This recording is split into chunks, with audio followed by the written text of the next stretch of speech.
For the week beginning September 21st, 2015, Western Reserve News on Monday was at the Lordstown Village Council meeting. On Tuesday, Western Reserve News was at the Lexington Township meeting north of Alliance. On Wednesday, Western Reserve News was at the Canfield City Council meeting. And on Thursday, Western Reserve News was at the Latonia Board of Education meeting, along with somebody new. First off, at the Latonia Exempted Board of Education meeting, a new board member was sworn in. Please raise your right hand. Do you, Antoinette Manzetti, solemnly swear that you will support the Constitution of the United States and the Constitution of the State of Ohio, and that you will faithfully and impartially discharge your duties as member of the Board of Education of the Latonia Exempted Village School District in Columbiana County, Ohio, to the best of your ability and in accordance with the laws now in effect and hereinafter to be enacted during your continuance in said office and until your successor is elected and qualified? Most definitely, yes, I will. Thank you. Go Bears!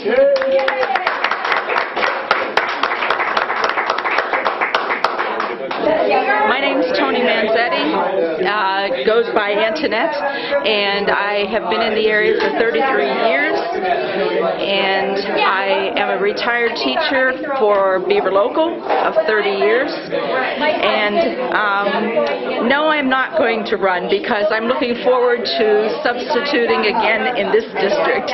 Next up is Doug Jones with the Career Center report. Save money and get your cosmetology training cheaper at the Career Center. I'll keep this very brief. I read in the paper where the school year started off very well here, so congratulations, as it did down at the Career Center. And I had something prepared from Jeremy Corbusello, and it said, as we begin the 2015-16 school year at the Columbiana County Career and Technical Center, our students will experience many new things. We've just completed a renovation of our cosmetology lab where we have 3 Latonia juniors and 1 Latonia senior participating in that program. As part of that, there's an article in the paper and a very nice picture of it that I'll give you when I'm done here, but as part of that, they have new salon chairs, new stations, facial rooms, manicure, pedicure stations, along with hair washing sinks. Once students complete this program, they'll travel to Columbus with their class to sit for the state board, and they have to take a cosmetology exam. And upon passing the exam, they'll be ready to go out into the workforce, and they can begin their career in cosmetology. Of interest, there's similar programs in Boardman and Canfield right now. They provide the exact same level of preparation as what's going on down at the Career Center. And if anybody was to go there, the cost is upwards of $20,000 per student to enroll after graduation. So the cosmetology students at the Career Center leave the program debt-free, and then they're prepared to start the career that they want to take, which is a really nice thing. On Fridays, if anybody wants to go down, they practice on anybody that wants to come in. You know, Rob, if you want a haircut. Yeah, that's what I'll need. But yeah, on Fridays, and including the students that are working in there, you can actually get 50 people in there. From past years, there are a lot of folks that come down on Fridays to get their hair done or get their nails done. And with the new setup, the way that it is, and the way the room has been expanded, it's also handicap accessible this year. They're expecting a lot of business on Fridays. And one of the other things I want to report on in the culinary program, the Career Center has adopted a new industry-recognized curriculum. It's called ProStart. And the ProStart curriculum will allow students to earn credentials that are recognized nationally in the culinary field for when they go to get jobs. Currently, there are 4 Latonia students in the culinary program.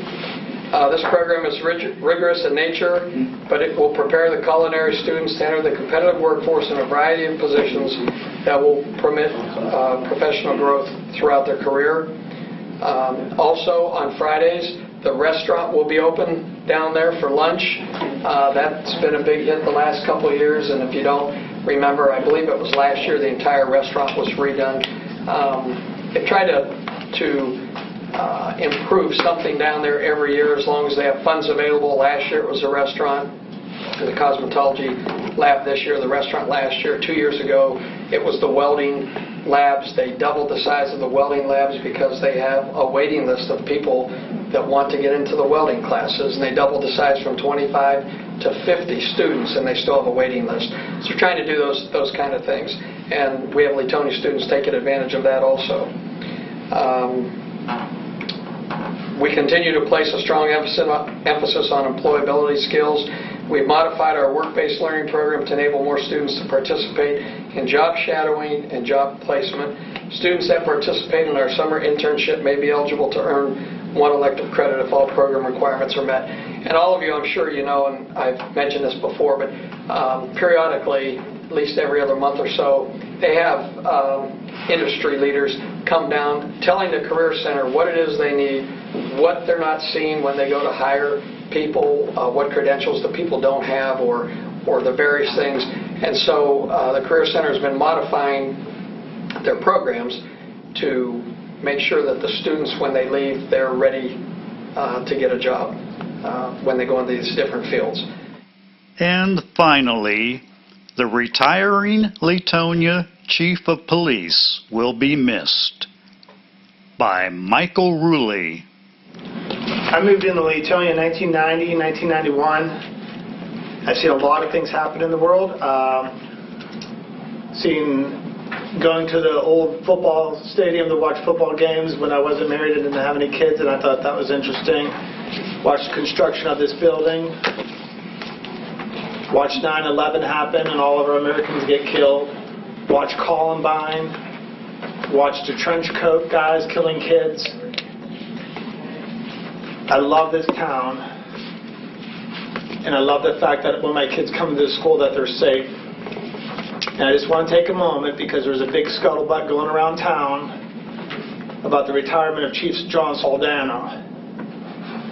Chief John, in my opinion, is an amazing individual, and I just want to take the opportunity myself personally to thank him for protecting the school, for giving us quality of life here, for allowing me to feel safe with my family here, for being on call 24 hours a day.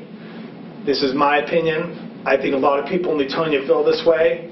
So I just want to take the moment and really, from the bottom of my heart, to thank him for the security that I've experienced over the last 20 years. I wish in my heart I could get him to reconsider retirement and stay with us. I don't know if I can, but I just want to take this platform to thank John from the bottom of my heart for 20 wonderful years. At the Wednesday, October 23rd, Canfield City Council meeting, an update for the new fire station. That the fire district still moving forward with the new fire station, and we did sign a contract with the architect. We are in the process of finalizing the contract for the parcel of land that it will be built on, and we have started a punch list, if you will, to figure out exactly what our needs are and what the station is going to look like, and those types of things. And then from there, the architect will come up with the drawings, and hopefully 2016, by springtime, we can have the building in our new station. Mr. Morrison? Yes. Are we purchasing land, or is the fire district purchasing land? The intent is right now, yes, to purchase land.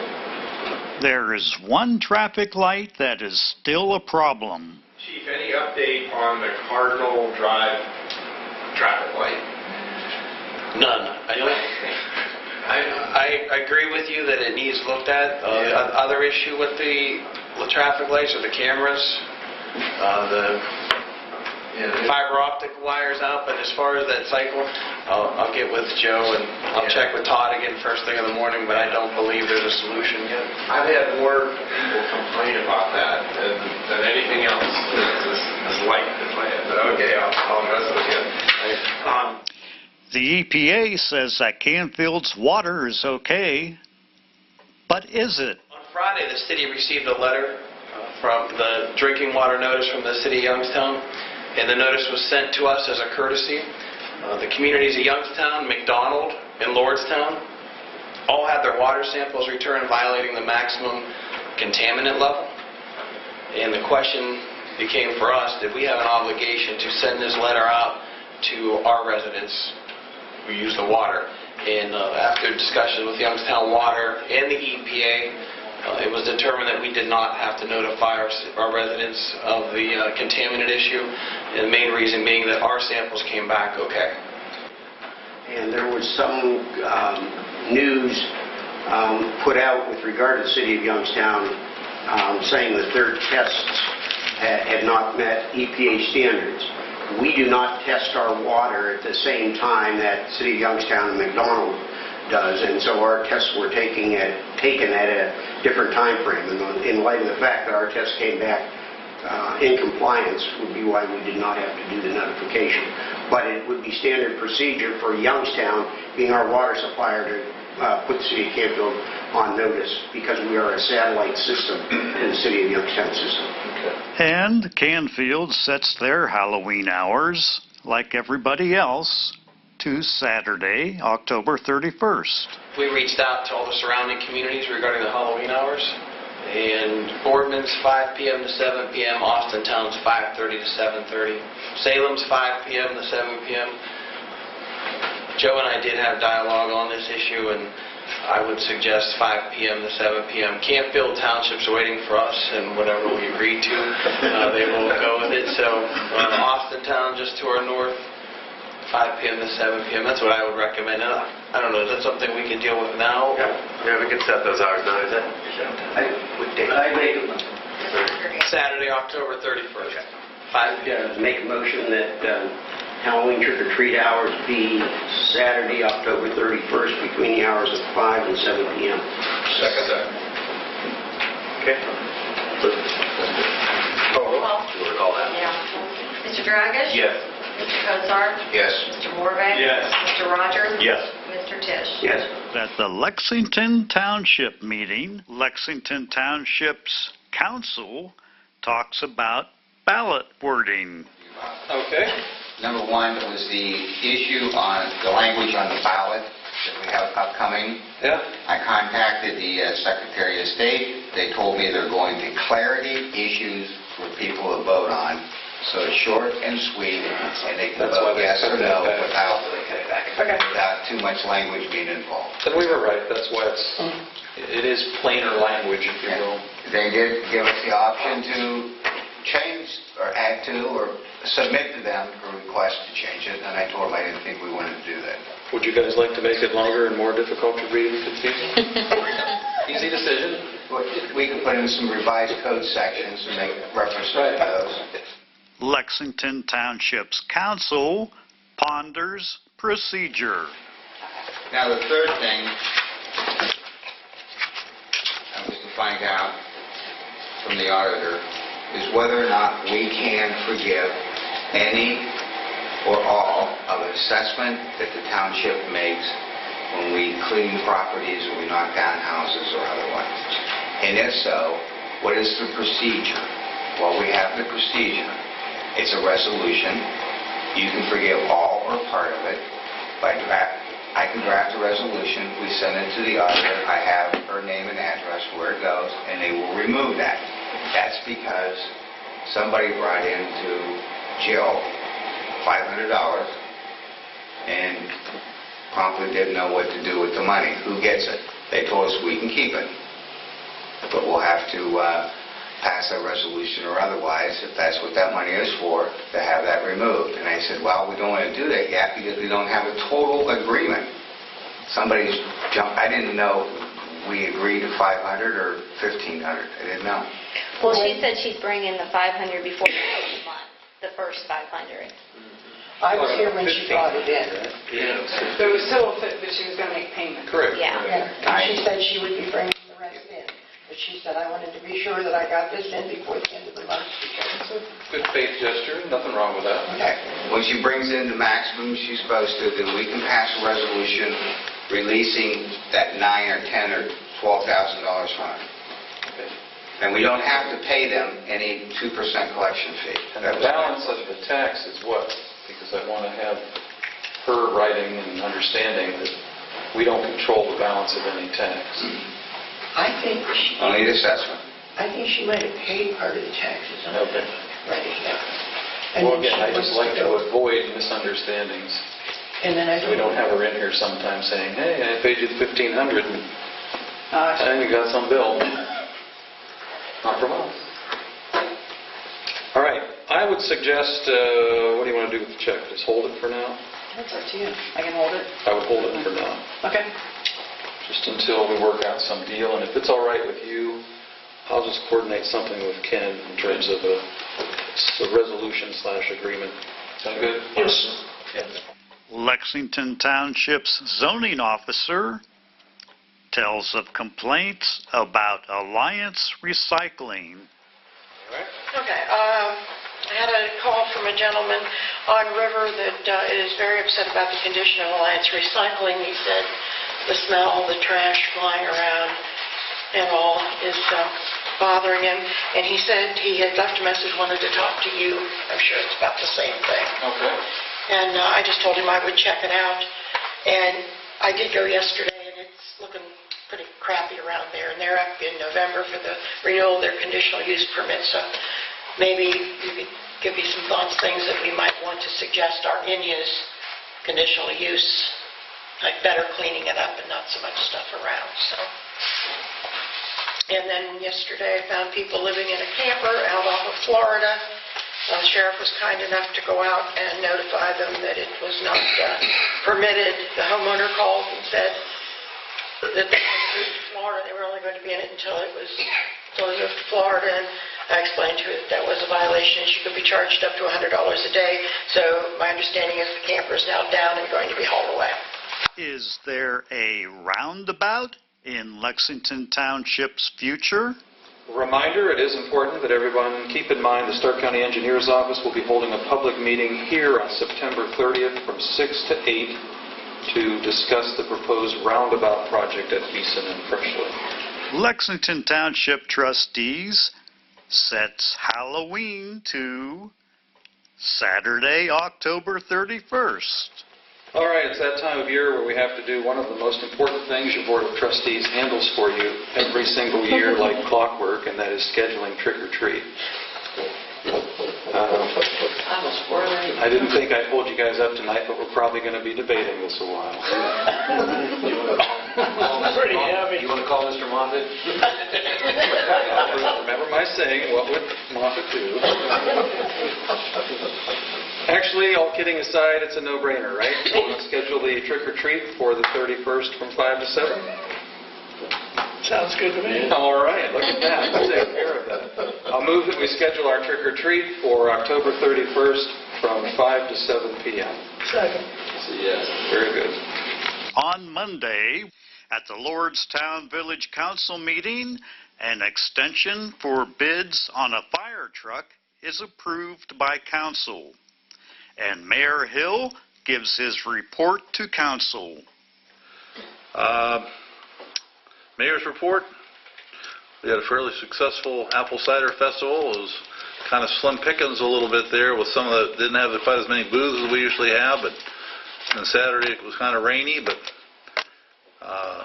I think we had a pretty successful festival. I'll be asking council, to decide when to have Halloween under new business. LEC, the Lordstown Energy Center, has received their last permit. It was the 17th of September. They will be a 30-day appeals period, but since nobody has appealed before, people do not really have standing to be able to appeal it, so that permit will be finalized October 17th. The air permit was issued probably almost a month ago, and I believe the appeals period for that has come and gone. There will be just a couple more small I's to dot, and hopefully we'll be having a groundbreaking by the end of October. And that's it for the mayor's report. Mr. Reader. Yes, sir. Thank you, Mr. Mayor. I'd like to make a motion that we authorize the clerk to advertise for 3 days for any non-profit organization for the fire truck. Anyone interested? Okay, everybody heard the motion by Mr. Reader to advertise for the unused fire truck. Is there a second to that? I think it needs to include tax-exempt nonprofit, yes. Okay. Tax-exempt nonprofit. And the advertisement should require that they submit a copy of their IRS letter showing that they are tax-exempt. 501. They should have to show. Yeah. Okay. Or in the ad, say they're going to have to provide that. Yeah. Where are we going to advertise this? Intervene in our website. Okay, everybody heard the motion? Amended by the solicitor. Is there a second to the motion? I'll second it. Second by Radka. Comments? All in favor? Aye. Opposed? Motion carried. Everybody else is. So, Lordstown Council set Halloween in the village to, what else? Saturday, October 31st. I'll make a motion that we set trick or treat from 5 to 7 on October 31st, 2015. Okay, everybody heard the motion from Karen. Is there a second to that motion? Second. Second by Radka. Comments or questions on the motion? All in favor? Aye. Opposed? Motion carried.